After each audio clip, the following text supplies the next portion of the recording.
Hello friends, நீங்கள் பேச போகிற வாய்ஸ் ஆக்டர் பூர்ண விஸ்வநாதன் சார் வாய்ஸ் பண்ணலாம். ஈஸ்வர, என்ன நடக்குது இங்க? யாரு என்ன பண்றேன் ஒண்ணுமே தெரியல.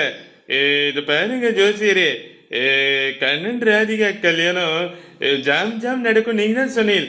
எனக்கு அப்படியே பெல்ட் அடிக்கிறீங்களே, இதெல்லாம் நியாயமா? பள்ளி விழும்போதே நான் டவுட்டானேன். என்ன நீங்க இப்படி பண்றீங்க? திருவிழா நடக்கும்போது நல்லா நடக்கட்டும். திருவிழா நல்லா நடக்கணும், எனக்கு அதுதான் வேணும். கண்ணா, நீ தாண்டா எல்லாத்தையும் நடத்தி வைக்கணும். எதுக்காக எதுக்காக இந்த விபரீத விளையாட்டு? யாரு என்ன சொன்னா என்ன? இதுல கிடைக்கிற ஆனந்தம் எதுலையுமே இருக்காது. நான் சொல்ல வந்ததை சொல்லிடு, அப்புறம் உங்க இஷ்டம். என்ன என்ன சரி, மனசாட்சிக்கு எதிரா, மனித குலத்துக்கு எதிரா என்ன பண்ண முடியாது. ஆமா ஆமா, பெருங்காயம். கிருஷ்ணா, நமக்கு எதுக்கு இந்த மான ரோஷம்லாம்?